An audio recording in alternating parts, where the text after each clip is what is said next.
Is it happening? It's happening. Wow, we're doing it. We're doing it. It's Okay. Bowmore 12. Bowmore 12, night of the Bowmore 12. Long overdue. Yeah. You know, again, with the Bowmore 12, I remember way back in the day we loved it. It was one of our go-to favorites. It's true. And I think it didn't really go up as much in price as most of the other ones. You know, I didn't find that it just went off the market like That's Lagavulin right. did. Like, it's almost the same price. Yeah. You know, Yeah. a few bucks here and there. And I remember really liking it, then kind of, it didn't do it for me anymore That's right. after a while. Well, it seemed like it didn't stick with the evolving palate at that time. You know, so many interesting whiskeys, and then just a complete dive into the smoky, peaty world. Like, it seemed like once we reached there, it was difficult to really go anywhere else. So, and this is something that I think, you know, we just kind of got to the point where we discriminated against anything that wasn't what we were into at that time, and as a result, maybe the Bowmore 12 and a few others got pushed along the side and kind of, you know, a little bit marginalized. And you know, here we are tonight, maybe rekindling a love. Yeah, I'm pleasantly surprised. Yeah, I am too. And it's very much what I remembered, but what I love about it is that on a second review, a more careful review, maybe as our palates develop a little more, you know, we can really take the time to enjoy what this whiskey has to offer, as opposed to comparing it all the time to others, and as a result, you know, just sort of downgrading it. And I think that's dangerous. You know, comparing, I'm good, I think. All right. Yeah, good at the moment. Comparing scotches is really important, but you know, like I say, penalizing scotches because they aren't what other scotches are, maybe That's true. isn't what this is all about, right? No, that's You know, true. You just got to be in the moment with the whiskey you're with and just love it for what it is, and appreciate all the effort and time and you know, quality and craftsmanship that went into producing this particular dram. And at 12 years in the cask with an age statement that we can relate to, you know, again, a 19th century whiskey, something that, as we talked about a little bit in the video, serves as a tremendous entry point for people that want to enjoy an Islay whiskey or don't know how to begin. You know, this is the place to start right here. This is the one. This is step one on Islay. Yeah. No, I agree with that. It does have a few knocks against it, though. I like how you pointed out the 40%. And what was, honestly, because it was so, not last, you know, it's just a little while ago. I can't remember exactly how you were putting, but you were talking about color. Do you know for a fact this one has been colored? I do, yes. Okay, that is disappointing. Very disappointing. That's a knock. Hey, well, and the 40% is a knock. I think the color is something to talk about for a little bit here, because it is beautiful. And so many of the whiskeys that you pull out and you look at and you just fall in love with the way it looks. Now it's just tempered with that, they probably put caramel in it or something to make it look that way. Yeah. And look at that. Like, it is a nice color. It's just really rich. yeah. Amber. It's solid. It looks like a Scotch should be. Exactly. But when you put color in it, mixing paints up and throwing them in there, I don't know, that really bugs me. Yeah. Again, we were talking about this before. I don't know if we touched on it before, but quickly, just come out the way you are. Yeah. We don't need to see another color in there. Yeah, it does help a little bit, but just show us what you look like. Show us. You know? Show us. Yeah. Yeah. I don't know why that's a bad thing. Yeah.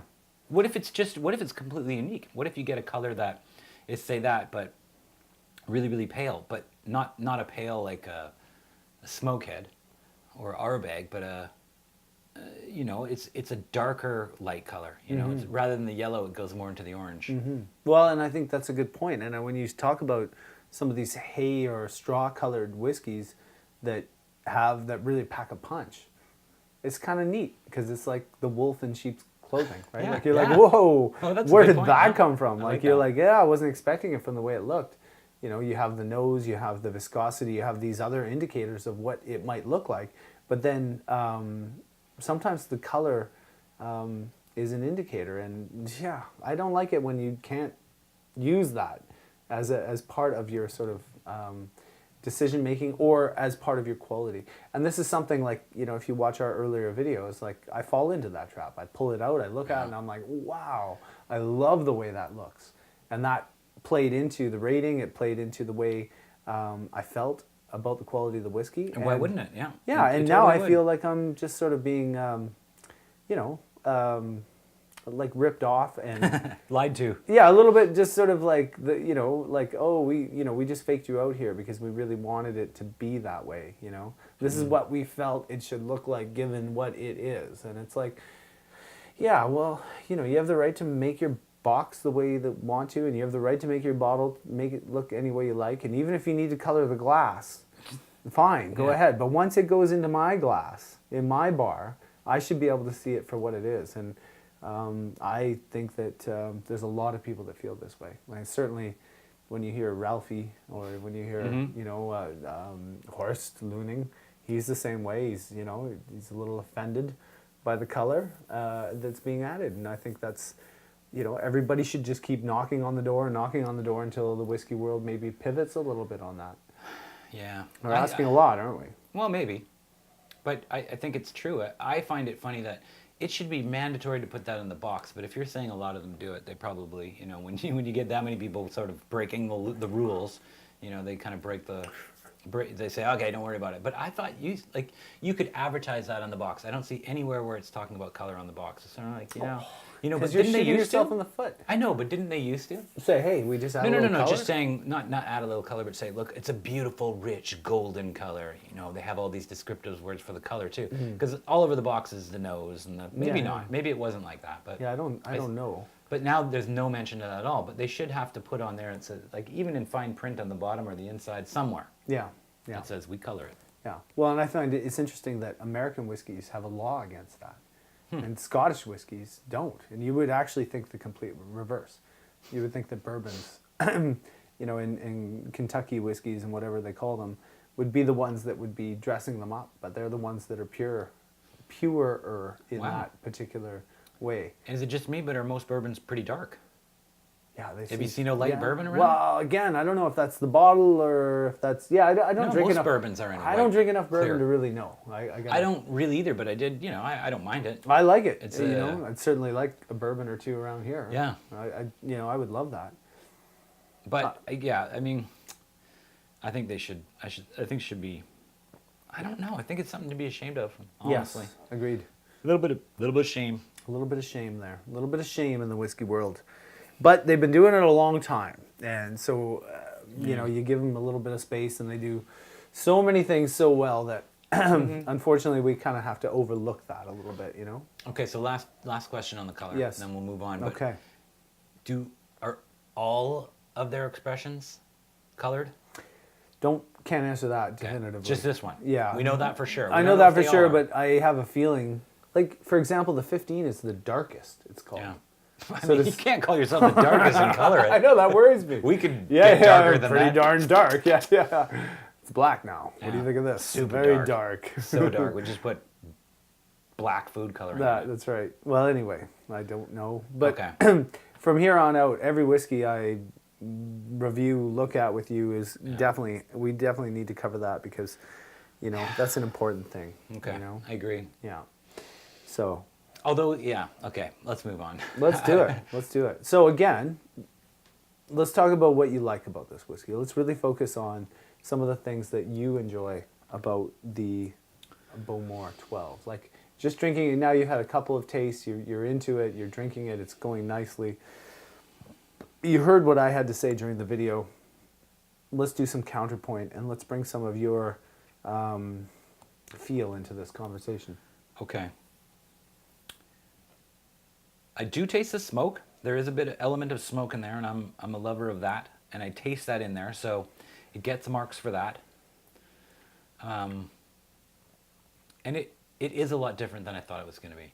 I thought it was going to be less appealing, but now that I'm into it, and it's better than I thought. And again, the price point helps big time on that too. Because if it was over $100, then it's not. It'd be 3-star, 2-star. It's harder to get excited about. That's right. But it does.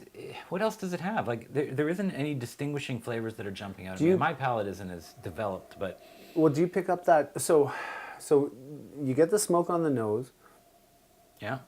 and then under that, don't like think of a like a limey, lemony essence Yeah, I that has, smell the and citrus. then, but it's all in the peel, like an orange peel almost. And I have like the citrusy brings me to the orange peel or the orange flavor a little bit, like not the Yeah. juice, but more like No, the way zest. the exactly the orangey zest. It's quite pungent. It That's almost right. hurts the nose. Yeah. When you really intake deep. That's right. And that's something that I think is really cool about this. And what I love about it is it doesn't separate itself out from the smoke. It works in combination with the smoke. And that's a winner for me, you know? Yeah. That's a No, winner that's a for good me. point. Yeah. I just had a quick taste, and I'm pretty sure I tasted a little bit of that same zesty citrus going on in the mouth too. Yeah, exactly. Now, what about That the is finish? appealing. What do you think about the finish? Appealing. Appealing. Ah. But what about the finish? The finish is nothing to write home about. No, but would you it say? doesn't wow me? But doesn't it? Would you give it at least a mark above, like an Auchentoshan or something, where it's just like it just disappears? Yes, for sure. Yeah. But the So- Auchentoshan was another citrusy one too, which I Yeah, quite but that's liked. what I know. I like and it too. colored. I know. Well, yes, yeah. And with the coppery hints on the box, and they're actually in the tight package. They're very similar. Made in the city. I kind of like that. You Yeah. know, like we're a little different. Yeah, we're not like the Outlanders. Yeah, true. Yeah, true. no, I think that's a kind of a cool angle, but it's not a particularly notable finish. But the nose and just the middle taste of that whole thing makes it worthwhile. Wait a sec. I don't know if I'll just. I don't think I can accept not a notable finish. Okay. I would challenge you on that. I would say, I would give a mark toward the finish. I go with medium finish on this because I feel it in my mouth. It lingers. And not only does it linger, it has a slight coating on the tongue. It doesn't envelop like a true oily, thick one, but it certainly has something going on where it hangs around. It's not disappearing instantly. What I find is that the finish is very much like the palate and similar a little bit to the nose. It almost all works together, and this is why it deserves a 4, because it kind of hangs in there on every stage. It has something. But what I would say about the Bowmore, and why this can't be a 5 and would never be a 5, is it doesn't take you through a ride. It doesn't have, see, like what the wonderful 5-star whiskeys do is they take, it's like a story. It's like it's being written out on your tongue as it's happening in the moment. And this Scotch occurs quickly, and again, there's nothing hidden. It's just a great balance of flavors, and it happens, and it stays long enough that it's worth commenting on, but it lacks the sort of like the whoa, like multi-stage layer intensity. It doesn't have anything like that, and that's where, again, it separates itself away from some of the other Islas, right? Yeah, maybe. I guess I agree with right at the beginning there when you said a medium finish. Medium finish. So medium in my mind is not that. It's medium. Right. It's not notable. But you can't say. I would agree with you that it's interesting. See, in my books, a non-notable finish means that it just basically doesn't finish. Well, I'm saying a medium. If it just disappears Right. altogether, then you've got nothing. Exactly, and I've definitely seen a few of those.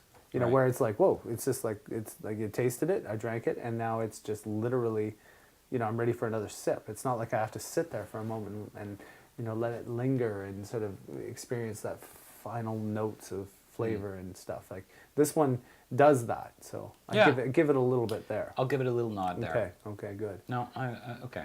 And again, this legitimizes the 4-star rating, right? It says okay, No, it didn't need it. Yeah. For me, it didn't need it. I good. didn't need the finish in order to give it a 4. Right, Right. and that's good too. Yeah. That's good. But I want you to recognize, or at least in my sense, like that this is something. Yeah, This is I get it. All right. All Is right. it that time? I think it's that time. Wow. Comparison. Scotch. So, Gordy, what's it going to be tonight? Johnny, I have. I have my own thoughts too. I so have sorry, I didn't mean to I cut have you a off. well-defined idea of You know what exactly you're where doing we should too. go. I think I do too. I hope we're in the same ballpark. Well, I don't know if there's a lot of other options.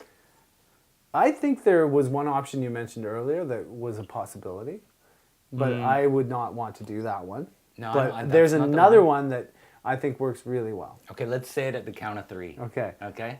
1, 2, 3. Kalila. Yeah. Right on. That's the right one. on, yeah. That's the well, I one. was wondering, you kind of got into that Auchentoshan thing. It's, the No, zesty thing. Not But at I all. could see why you do. I could see Auchentoshan being Well, with this zesty bits, The zesty bit. I think it would be Yeah. neat to go straight into an Auchentoshan after drinking this. It might be like just to see if the Auchentoshan could hang in there. Yeah. You know? Yeah. Yeah. Well, and to compare the citruses. Did Auchentoshan get a 4? No, I don't think so. I think it was still a 3. 3. Because Yeah, it which- wasn't. It Yeah, wasn't it was, over- oh yeah, because I remember the quote about not giving it a 4 because it's a lowland, and I went, Yeah, that's right. Yeah, okay. yeah. Okay, yeah, I think that's so right. we definitely gave it a 3. Okay. Well, I'm glad we came to the same. I didn't really think there were too many other options. I thought, you know what? There was one that I thought outside of. What is it? I got to look at the map. I don't know. I guess I did. I guess I did just taste put a a little little- bit of sherry in there just to too, touch though. it. You know, Where in the Bowmore? in the Bowmore, there's. Well, But I guess sherry's everywhere. Isn't well, it? sherry's everywhere, but I didn't do any investigation on the cask. I didn't do I didn't really break down what casks the Bowmore 12 was done in, and I could take if someone said, "Oh yeah, no, that's," but I don't think it. Oh, this doesn't. It's not overwhelmingly sherry. The It's- Bowmore. yeah, it's like the sherry is there, maybe a little bit, but it's not like, oh wow, here we go, that's all sherry. No. You know? No. And like I said, it was kind of like a Highland Isla blend Yeah. almost. There was still a bit of that, which to me is mostly sherry. Like, No, that's a cork. yeah. Hey, what the? I mean, come on. You can hear that on the audio right Bass now. tone. Well, like you got to fight to get that cork out. Like that's That's true. The Bowmore just slipped out. well another one. What is Yeah. Just like the It was the treble cask. triple cask. The Balvenie. Balvenie. That was really disappointing. Yeah. Well, the cork, I mean. Yeah. Yeah. Agreed. Yeah. A weak cork is not what you're looking for. Yeah. Right? You want to know that your whiskey that you spent a lot of money for is sealed into the bottle. Yeah. It's not going to evaporate on you. No. Whoa. Because even sitting on the shelf. Oh, what? You went, Wow. whoa, you smelt it already. Yeah. That smells way more medicinal to me. That's what that is. That's the there's the seaweed. That's the salty seaweed that Isla Scotches have right there. That Really? medicinal smoke, man. But I don't get that when I smell Lafroig. It's a different direction. Yeah, maybe in the you same wait. family. Maybe Yeah. in the same family. It's but just more intense. Yeah, way more intense. But this has a whole different thing going on right away. Like Hmm. Kalila's bringing the ocean in a way that Bowmore had a hint of it. Where remember I mentioned it maybe Yeah. on the third. I had kind of a salt spray air. This one comes right up front and says, "Hey, like this." And I read something in the it was the Michael, what is it? The Michael Jackson Scotland and its whiskies. It's a really interesting book because it's sort of it's more the geographic nature and the way you travel through Scotland to get to different places that do the distilling. Yeah. And he talked about Isla whiskies having something that no one else did, and he believed it was like in the kelp and the seaweed of the island that produced this final sort of element that other whiskeys couldn't compete with. And it was really interesting to read that.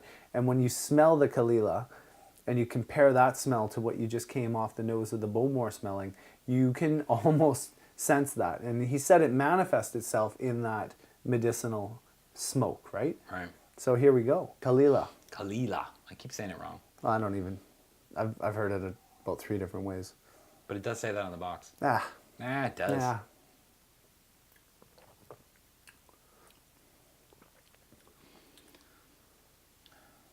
That's better. That's a lot better. It's good. Maybe not a lot better. No, it's really good. It's better. Why do you like it better right away? Because it doesn't have that Highland flavor that I keep talking about. Yeah. It stays more on Isla. It's a mellower Isla flavor. And we were talking about this earlier too, but the Dag, how that one has something special. I think maybe this one might too. Oh, it does. No doubt it does. It's fantastic. I think right away what I like, and I noticed different from the Bowmore, is it has a stronger, more intense finish. So it's a way, There you it's go. a whole nother level on the finish. Like there's a heat there that's rides and rides at the end of the drink that's really good. The other thing is there's a whole nother texture going on. You know, people like to talk about mouthfeel, which again, that's a place you can explore or a thing you can start getting into. But what I really like is I know what I've got on the nose here, but as soon as it goes onto my tongue, Yeah. It's very much the C. It's way more CE than the Bowmore. Bowmore. There's a thing that this whiskey does that the more complex whiskeys do, which is they have this moment. It's like a weirdest thing, and I love this about drinking whiskey. It's like there's a fade out in the midst of what you're drinking. Like, so you get all this upfrontness, and then there's a moment where it almost disappears, and there's this rush of like flavor and intensity that comes up behind that you're almost like, you almost wrote it off, and then it catches you like you didn't even know it was there. And like that's, to me, a mark of quality within a whiskey, where it has this, again, this is the journey I was discussing earlier, that the sort of, there's moments in the whiskey. It's not just all one balanced thing that occurs, and that's what I love about the Bowmore. So I'm not writing the Bowmore off as being, like, I get what you mean by better, because I would mark this higher on a 100-point rating scale. But It got a 3 though, didn't it? no, it got a 2. It got a 2? That was mean. I know. It's not a 2. It's a 3. But And it it's is a 3 expensive. because it's way expensive. It's, yeah, it's Well, 2 and bottles, and right? It's 2 not- bottles of the Bowmore. Pretty much 2 bottles of the Bowmore, and it's not accessible in our market. We don't have Kalilas lying around all over the place for people to buy in British Columbia. Yikes. Like, we don't get a chance to really. It's a 2? I think that's at the end of every season we're gonna have to do like a review, and we're gonna have to like, Revise. what would you knock one down and knock one up? We'll have to have one whiskey go up and one whiskey go down. There's no doubt in my mind Kalila goes up to a 3, and because again, it got its butt kicked that night, and I think it was more the expectations a little bit, like. Right. But It's I an love Isla. it, Can you and I hang loved with it that night. But I think we were shocked and awed by the price. But, we're comparing it to this. So Right, comparison Scotch tonight is Bowmore 12 and Kalila. It's not the whole bar, right? So No, I mean, to be fair, it is an Isla, though. That's right, it is an Isla. We are comparing it to an Isla. I don't know. well, in the video I even said it's not even an Isla. But now that I've had the Bowmore 12 and this, it's like completely an Isla. Yeah. Again, you say shockingly ignorant things sometimes. And Yeah. sometimes you really And gotta. that's okay. No, it's okay, but you feel silly in the moment, or you feel silly in looking back on it. Do you want me to edit that out? Yeah, we're not dropping Kalila for a while. We should be fine. But it doesn't work that way, right? Yeah, it is. It's quite smoky. It's smoky, It's complex. got a good peat. But mild. Yeah, mild. And but mild relative only to its island partners. Not to Ledag? Yeah. Which one's more well, I think Ledag probably is. a triple comparison night. Kalila. Kalila is better than the Bowmore. And I think it's clearly, and on a taste level, it is. Yes. And we may have to redo the old, it might be a 3. But even if it's a, see, that's a really good comparison though. This is 3, if we're going to change this is a 4. This tastes better. Yes. That's cheaper. I know. Why aren't they both 3s? Well, it's a good question. That kind of balances them out, doesn't it? A little bit? I guess the only way to answer that is to say that Bowmore 12 will always be on the bar. Yeah. Because it is affordable. It has a place. It has a purpose on a bar. It helps people learn to drink Isla. It's shareable Well, because it's not so expensive that you can't share it. You could argue this helps and people get most Isla too. importantly, you like drinking it. Like, it's worth the experience. It's Yeah, I guess so. Bowmore 12 is a really good Scotch to drink. And like I say, it lacks the complexity. I've said this, from the whole night. That's the consistent point. It does. Is that it never intended to be what these other ones are. It's always wanted to be this well-balanced, sort of perfectly, perfectly delivered. Bring all the Scotches together, unite Kinda. them. Here is a Scotch that represents everything. Yeah, a little of everything. Yeah. A little of everything without it being too much more than that, But we have them both here. I'd rather drink the Kalila. It's not even close. Yeah. Again, if you had to go to a 100-point scale and get every little detail in there, you'd be looking at like a Can't change it. 81 versus a 79? No, I'm thinking like 81 versus an 89 almost. This is the 89. The Yeah. Kalila is 89. Like, Well, you can't do that then. Well, Then I'm that just would be sa- both threes. in okay, my mind. but wow, yeah, I guess I don't know. You can't. No, can't but show I'm that. saying, but it's a You can't different give him scale. a higher score in But another scale. we're taking out some elements here. We're not including finances and what it's worth, and we're just well, like so the scale of 1 to 100 is based Right. without finances. Yeah, yeah, Well, just that changes the game altogether. right. No, I know, but this is where I like a tasting scale or something like a purist scale. If you were like blindfolded and put in a room with a bunch of Right, Scotch which- nerd yeah, okay. scopes, you have to like. It has nothing to do with anything except what you experience in this moment. You know, it's like if you were doing that, the Kalila just knocks the pants off of the 12. Yeah, yeah, it's a clear winner. But you might run into somebody that would dig on the 12 more because it's just tasty and delicious in the moment. You know? Maybe we'll have to have another one again, but this one is better. Like it's a better intro to Isla. Yeah. It's got more stuff Ooh, about Isla. better intro to Isla. Yeah, There's a claim. I think so. That's worth discussing. because it does have more smoke and peat. It's subtle, but it's still there. So why does that make it a better intro? Because Bowmore doesn't have the same power. Isla Therefore, essence. It doesn't have the same Isla essence. But that's why Bowmore is a better step toward the Kalila. No, but it doesn't share the same characteristics. So you're saying it lacks integral characteristics of Isla, yeah, that's exactly and what I'm therefore saying. Bowmore almost isn't in the discussion. I have to try it again to put my stamp on that, but that's what I'm going with right now. Well, you make a good point. You make a good point. If you're trying to say that, you know, if your intro Scotch to Isla has to include key elements that the majority of the Scotches on the island possess, you might have something there. I like the idea that Bowmore is step one. It's And then this is your immediate step 2. like it's almost a step up too, because it puts you into but Bowmore is still like it's the legitimate Isla distillery. It's a classic, you know. Who doesn't know Bowmore 12? And because I was there, like yeah, it no, has a no, I'm special talking place about in my you heart. know this. Yeah, I looked down. What I always remember about that is when they took us down towards the sea. There's their vault, but it's right by the sea, and it's built into the side of the hill. And there's a big bar. I think there's another door that closes that up too, but there's a big bar. It looks like pirate treasure inside. And I remember there was this one big cask, and it had a big stamp, like it was a private reserve, and it had a big 1914 stamp on it.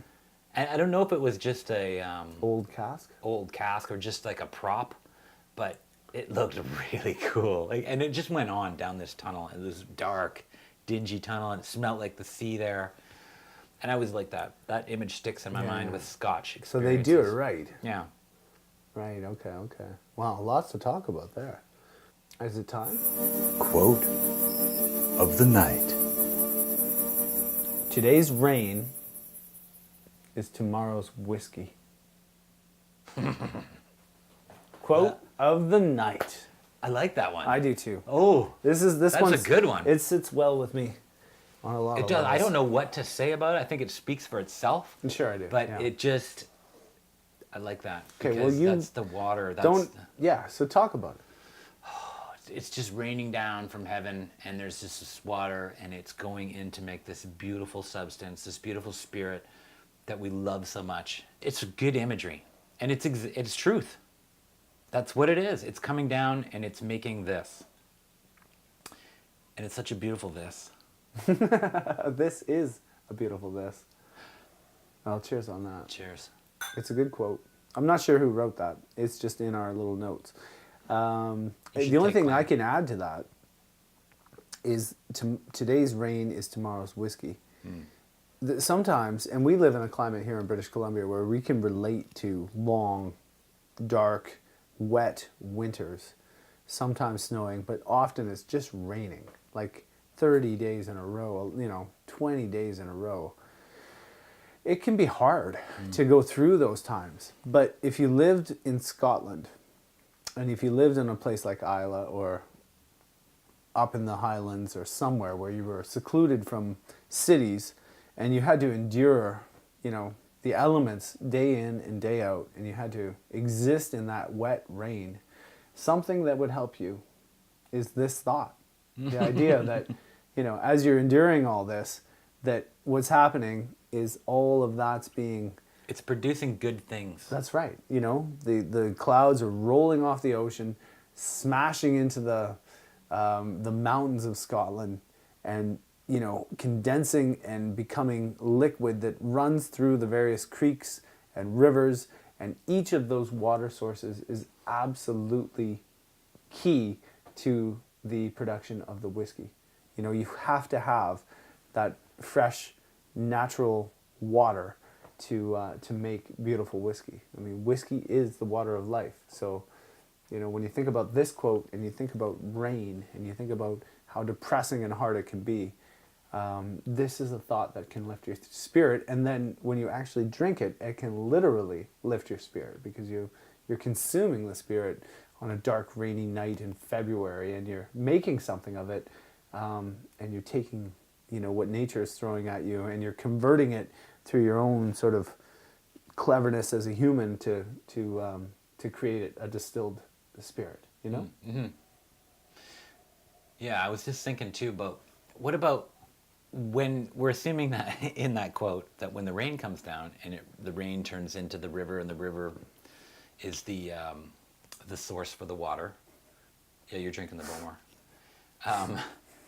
The rain is always the same. Couldn't the rain move from a cloud from country to country, or like ocean to, wouldn't it get more of something in it every time, meaning that Scotch should technically taste different every time? I think so. But it also runs through the same land. So I guess if you're, you know, it's picking up all the minerals and the grass and whatever, and it's getting that flavor in there, the peat or whatever it comes from. So you're still getting that essence of the land. Mm-hmm. So just because it comes, but still, it might bring a different essence every time when it rains, potentially. Mm-hmm. Yeah, well, I think that's important. I mean, and that goes to the idea that, yeah, and it still boggles my mind that you can do Bowmore 12 or Kalila 12 or Old Pulteney 12 and somehow, some way over years keep producing a malt that's similar every time. Mm-hmm. That to me boggles my mind.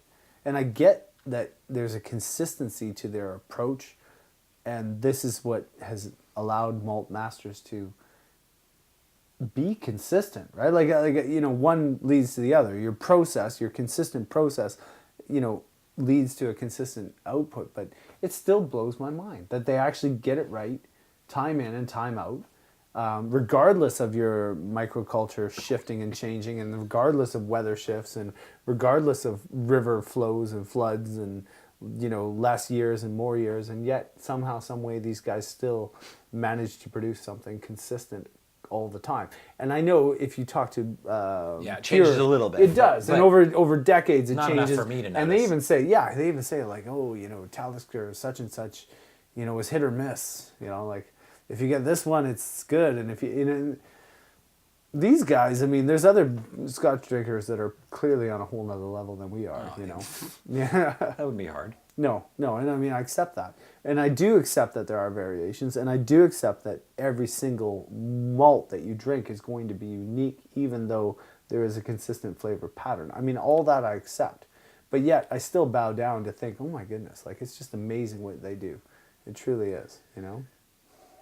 But bringing it back to the rain, it's just a really nice thought that, you know, you endure tougher times to enjoy something that's quality and worthwhile, and I think that's bound within the character of Scotch throughout the entire country. You know, from lowland to highland to Speyside to island to Isla is this sort of it's a tough place, very similar to what we endure here in British Columbia.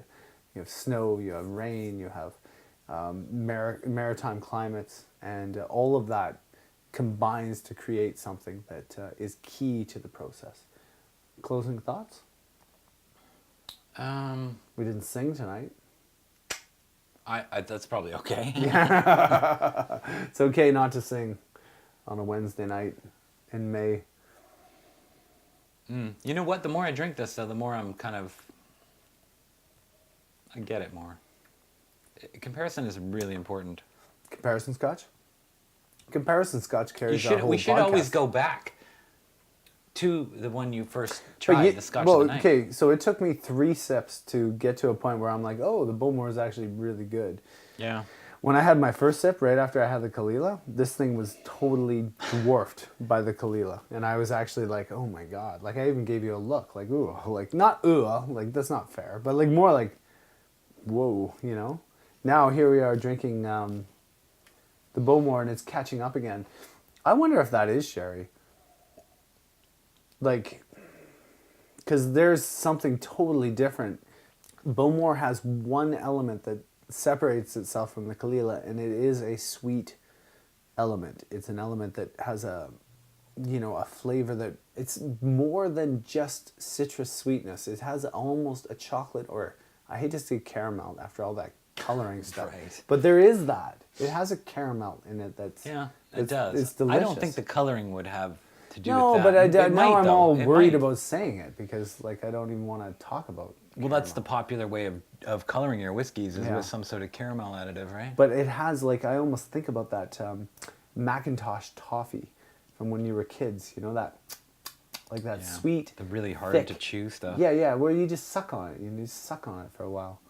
Whatever happened to Macintosh toffee? I think you can still buy it. Can you? Yeah. Because they were good bang for your buck. I'll tell you that.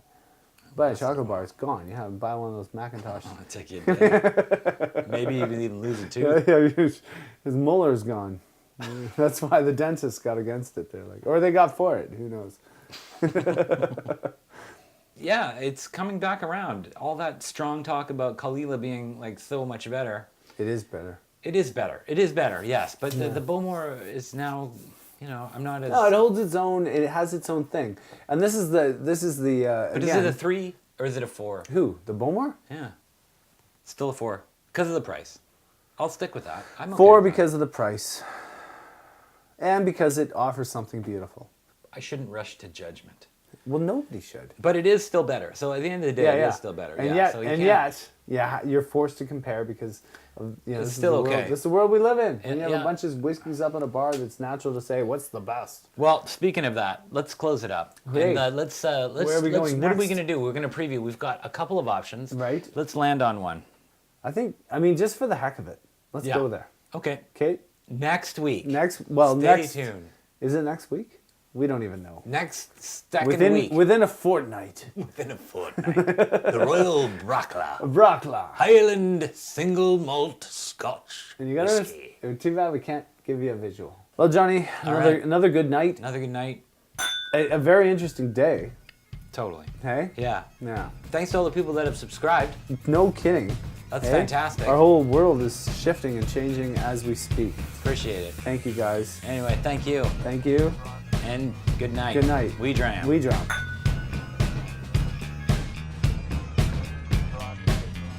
You could just pick the next one in line too, because then. Oh, Johnny. No, I mean, we Works, talk about Jonathan. It doesn't. Some of them are bad, though. Yeah, well, why'd you put them on there then?